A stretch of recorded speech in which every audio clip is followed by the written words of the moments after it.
देवेंद्र फडणवीस आणि जयंत पाटील यांनी एकाच विमानातून मुंबई ते कोल्हापूर असा प्रवास केलाय।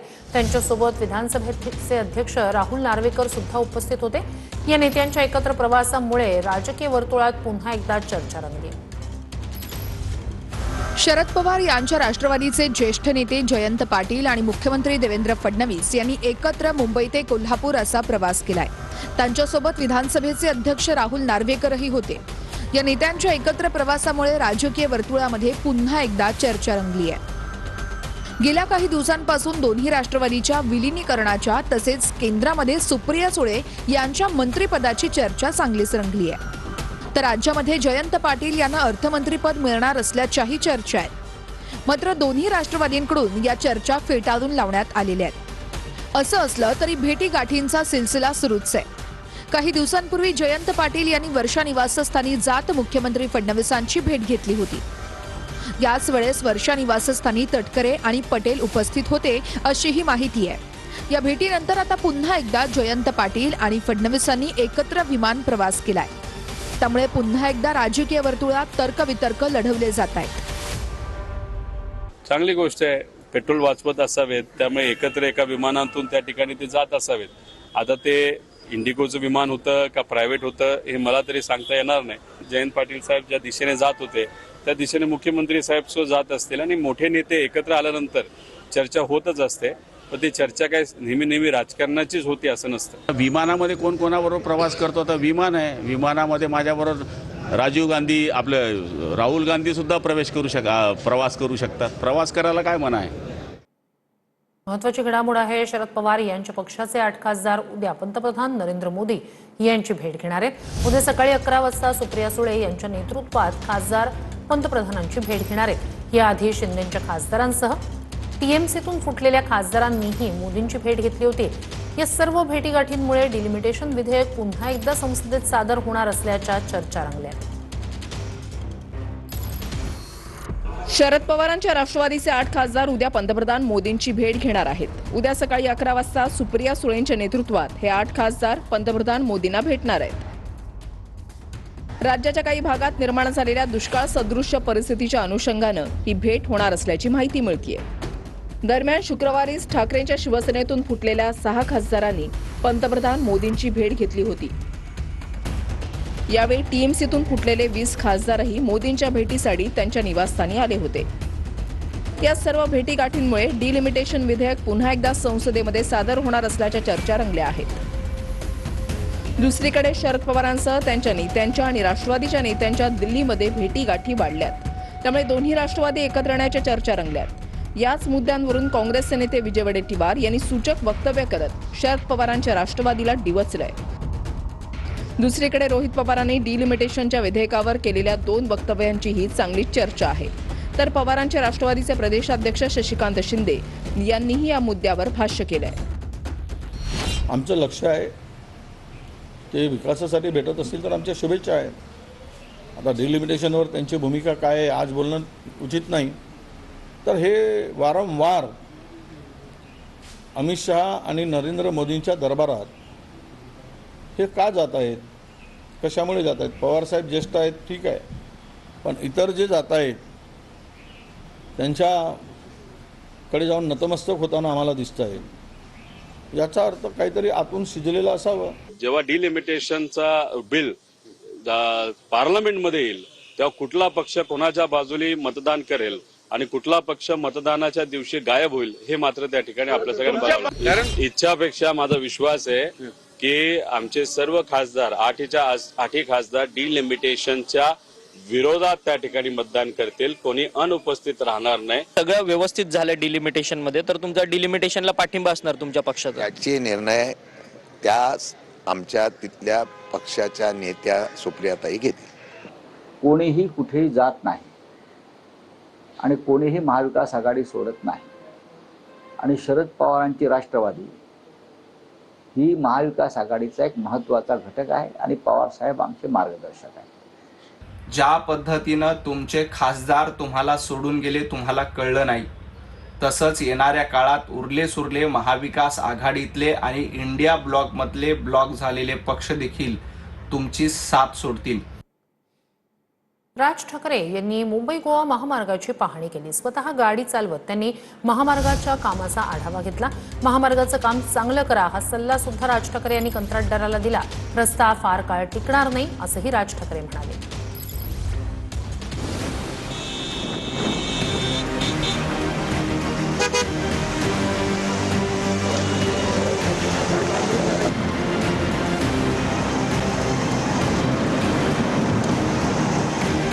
मनसे अध्यक्ष राज ठाकरेंनी आज मुंबई गोवा महामार्गाची पाहणी केली.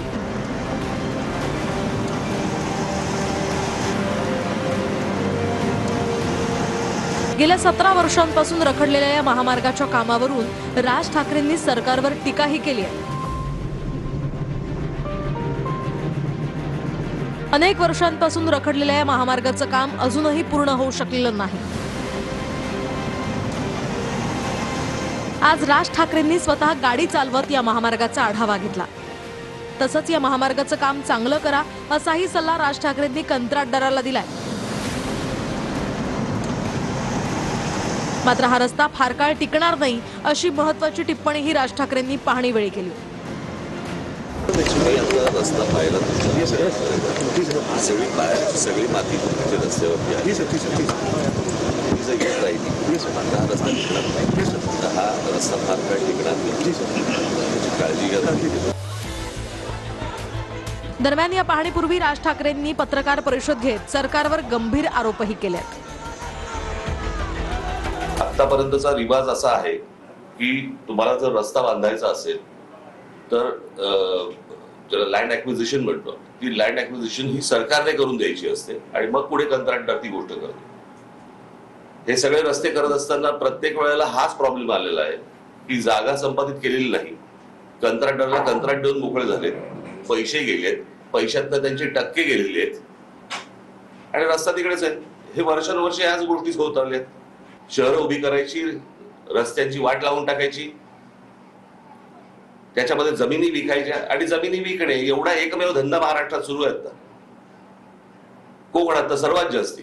सन्माननीय राज ठाकरे असो मनसे हे त्यांचा मित्र पक्ष असलेल्या उद्धव ठाकरे आणि त्यांच्या सरकारला तुमच्या काळात तुम्ही या बाबतीत काय केलं, दिरंगाई कशी केलीत, कंत्राटदाराशी काही चर्चा सल्ला मसलत केलीत का, असं उद्धव ठाकरे आणि त्यांच्या सरकारला विचारणार आहेत का, हा प्रश्न आहे. आणि जर राज ठाकरे किंवा मनसे स्वतःच्या मित्र असलेल्या उद्धव ठाकरेंना मुख्यमंत्री पदाच्या काळातल्या दिरंगाईचा प्रश्न विचारणार नसून ही पाहणी करणार असेल तर केवळ ती राजकीय पाहणी आहे. तर तिसऱ्या मुंबईत काय आणणार हे महाराष्ट्राला माहिती आहे का, असा सवाल राज ठाकरे यांनी विचारला. तिसऱ्या मुंबईतील नोकऱ्यांसाठी आपण मुलांना तयार करतोय का, असाही सवाल सरकारला राज ठाकरे यांनी केलाय. तर तिसऱ्या मुंबईत लाखो लोकांना रोजगार मिळेल असं उपमुख्यमंत्री शिंदे यांनी म्हटलंय. ही तिसरी मुंबई आता काय, तिसरी मुंबई काय, दुसरी मुंबई काय चालू आहे, या तिसऱ्या मुंबईची जाहीर केली. आता मी तुम्हाला साधी गोष्ट फक्त वाचून दाखव. या तिसऱ्या मुंबईमध्ये काय गोष्टी येणार आहेत तर इथे educational city, medical city, sports city, data centre, global capability centre, संशोधन संस्था आणि बीकेसी पेक्षाही मोठं व्यावसायिक केंद्र उभारलं जाणार आहे. आंतरराष्ट्रीय विद्यापीठ, जागतिक तंत्रज्ञान कंपन्या आणि उच्च मूल्य सेवा उद्योगांना आकर्षित करण्याचा प्रयत्न सुरू आहे. म्हणजे इथे कोण तिसऱ्या मुंबईमध्ये तुम्हाला काय आणायचंय ते महाराष्ट्राला माहिती आहे का? महाराष्ट्राची मुलं मुली तयार आहेत का या गोष्टींसाठी? म्हणजे आपल्याकडचा जो कोणी शेतकरी आहे, आपल्याकडचा जो कोणी जमीनधारक जो आहे, तो फक्त माझी जमीन मालक एवढाच राहणार आणि त्याच्या समोर ही तिसरी मुंबई उभी राहणार, काय ह्याला काय करायचंय ते, आणि तो फक्त बघत राहणार. तिसऱ्या मुंबईमध्ये आम्ही नवीन एअरपोर्ट केला, तिथं एड्युसिटी करतोय, मेडिसिटी करतोय, स्पोर्ट्स सिटी करतोय, एरो सिटी करतोय. त्यामुळे तिसऱ्या मुंबईमध्ये अतिशय पद्धतशीर आंतरराष्ट्रीय दर्जाचं नियोजन त्या ठिकाणी होत आहे. हजारो लाखो लोकांना रोजगारही मिळेल आणि त्या भागाचा कायापालट होईल. तर समाज बांधवांसाठी कोणत्याही स्तराला जायला तयार असं मनोज जरांगे यांनी म्हटलंय. जीवघेणं उपोषण करू शकतो तर कुणाचा जीव घ्यायला मागे पुढे बघणार नाही असा निशाणा सुद्धा मनोज जरांगे पाटील यांनी साधलाय. दरम्यान आपण चर्चेतून मार्ग काढू असं म्हणत मंत्री उदय सामंत यांनी जरांगेंना आश्वासन दिलंय. मला माझ्या समाजाच्या लेकरासाठी प्रमाणपत्र पाहिजे. एक शब्दाने सुद्धा तुम्हाला दुखवणार नाही, पण तुम्ही चूक सुधारली नाही तर तुमचा दुमता काढल्याशिवाय मी सोडणार. तुमच्यात किती ताकद होती हे मला माहिती, आणि माझ्या मराठ्यात किती आहे हे तुम्हाला पण माहिती. मराठे गाडी सुद्धा बसून नाही द्यायची, ती वेळ येऊ देऊ नका. आणि मी माझ्या जातीच्या लेकरासाठी कुठल्याही टोकाला उतरू शकतो. मी जर जीव घेणं उपोषण करू शकतो तर मी कोणाचा जीव घ्यायला सुद्धा मागं पुढे बघणार नाही. माझी त्यांना विनंती आहे की माननीय मुख्यमंत्री असतील, माननीय उपमुख्यमंत्री असतील, बावनकुळे साहेब असतील, ही सगळी लोक मराठा समाजाला प्रामाणिकपणानं न्याय देण्याची भूमिका घेत आहेत, त्यांनी घेतलेली आहे. ओबीसीच्या आरक्षणावर परिणाम न होता माननीय शिंदे साहेबांनी मराठा समाजाला प्रचंड पद्धतीनं देण्याचा निर्णय घेतलेला होता. त्याच्यामुळे गैरसमजातनं वैयक्तिक पातळीवर कोणावर बोलू नये ही देखील माझी त्यांना विनंती आहे. आणि त्यांच्या ज्या शंका आहेत, त्यांचे जे काही गैरसमज दूर झालेले आहेत ते आम्ही नक्की दूर करणार आहोत ना. आणि म्हणून माझी त्यांना विनंती आहे की आपण चर्चा करू, आपण चर्चेतनं पुढे जाऊ. पुढच्या महत्त्वाच्या घडामोडीकडे. बारामतीत पुन्हा विमान दुर्घटना घडली. कारवार एव्हिएशन एजन्सीचं प्रशिक्षण विमान कोसळलं. टेक ऑफ करताना विमान रनवेवर घसरलं. यात सुदैवानं कुठलीही जीवितहानी झाली नाहीये. बारामती एअरफील्डवर प्रशिक्षणादरम्यान एक विमान धावपट्टी बाहेर गेल्यामुळे अपघात झालाय. सुदैवानं या अपघातामध्ये कोणालाही दुखापत झाली नसून मोठा अनर्थ टळलाय. कारवार एव्हिएशन कंपनीचं हे विमान होतं. या विमानामध्ये कॅप्टन चिराग शशिकांत दोईफोडे हे पायलट इन कमांड होते, तर अभिजित जुंद्रे हे कॅडेट होते. या विमानातून आपत्कालीन परिस्थितीसाठीचा सराव सुरू होता. सरावादरम्यान विमानाला धावपट्टीवर पूर्णपणे थांबवता आलं नाही. त्यामुळे हे विमान धावपट्टी बाहेर गेलं आणि विमानतळाबाहेरील भागात कोसळलं. सुदैवानं या अपघातात कुणालाही दुखापत झालेली नाहीये. मी चौकशी केली तेव्हा असं कळलं की आमचं कारवार एव्हिएशन स्कूल आहे त्याचं फक्त विमान खालीच होतं, वरती काय उडलेलं नव्हतं. पण ते वळण घेताना त्याचं एक चाक बाजूच्या एका साईडला ते अडकलं, एवढंच झालेलं आहे. बाकी काही विशेष नाही, मनुष्यहानी वगैरे काही झालेली नाही आहे. हे जे काही ट्रेनिंगचे तिथं स्कूल चालवतात आणि तिथं जे काही छोटे मोठे विमानं आहेत, माझ्या अंदाजाने 5 ते 6 ॲक्सिडेंट तिथं झाले असावे. त्यामुळे कुठेही शासनामध्ये असणारे एव्हिएशन मंत्रालयाचे जे अधिकारी आहेत त्यांचं कुठेही या ट्रेनिंग स्कूलवर न बारामतीच्या न कुठल्याच या देशातल्या लक्ष आहे असं आपल्याला म्हणावं लागेल. महत्त्वाची घडामोड. नाशिक पुणे हायस्पीड रेल्वे प्रकल्पाचा मूळ मार्ग पूर्ववत करावा या मागणीसाठी अहिल्यानगर आणि पुणे जिल्ह्यात तब्बल 3 आंदोलनं झाली. रेल्वे मार्ग हा संगमनेर मार्गेच झाला पाहिजे अशी मागणी आंदोलकांनी केली.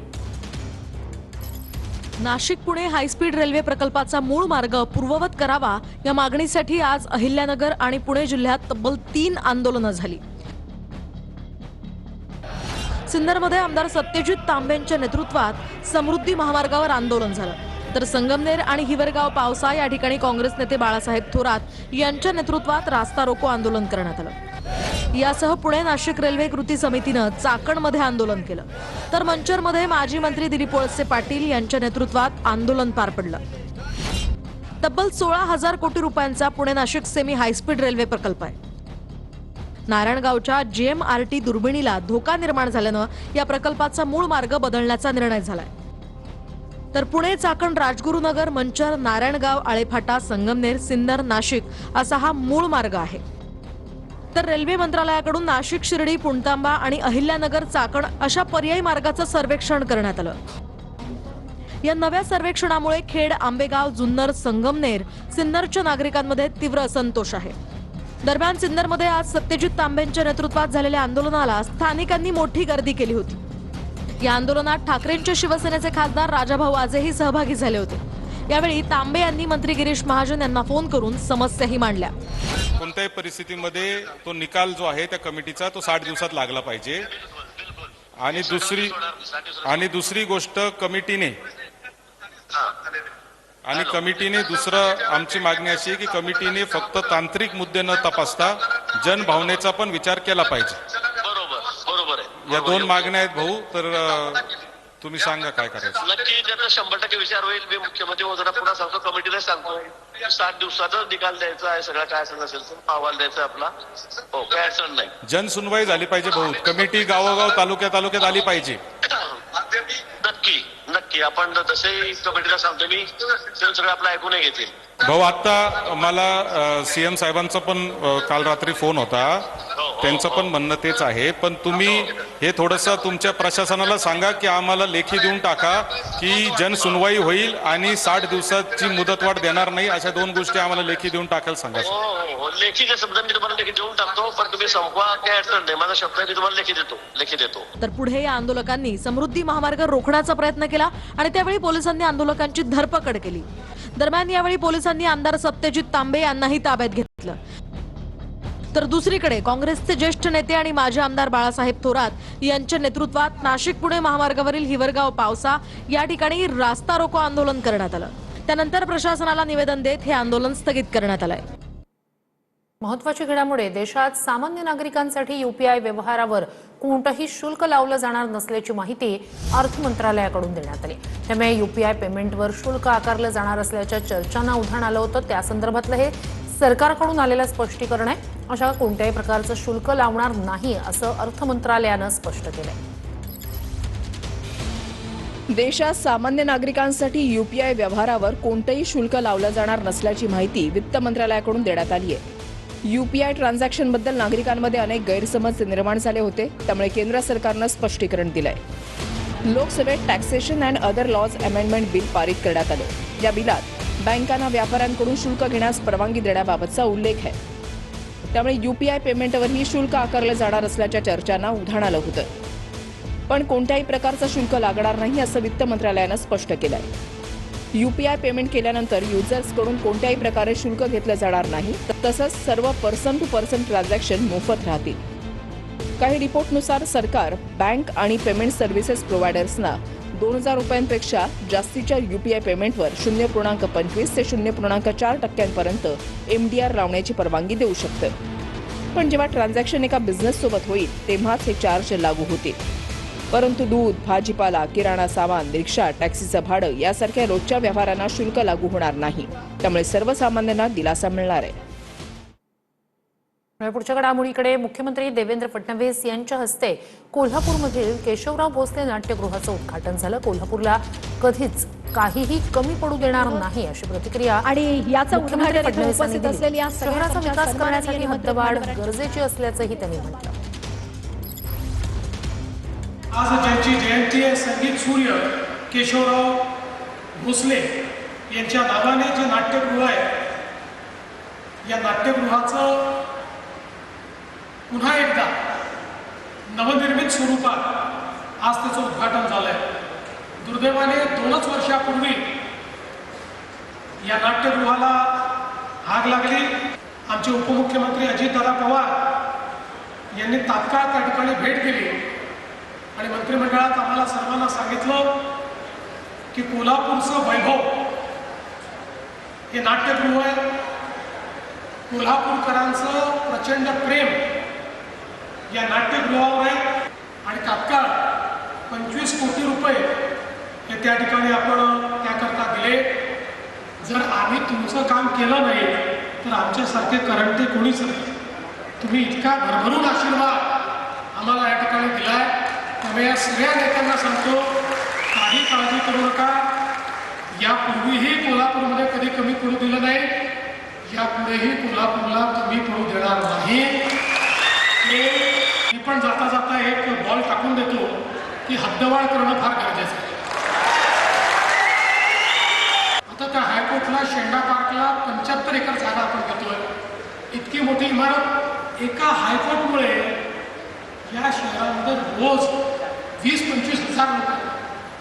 त्यामुळे या शहराला अधिक सुनियोजित आपल्याला करायचं आहे. घरासमोर शेतकरी संघटनेचं ठिय्या आंदोलन. नियमित कर्ज फेडणाऱ्या शेतकऱ्यांना 2 लाखांपर्यंत प्रोत्साहन अनुदान देण्याची मागणी या वेळेला करण्यात येते. लातूरच्या शिरूरमधल्या निवासस्थानाबाहेर क्रांतिकारी शेतकरी संघटनेनं हे आंदोलन केलंय.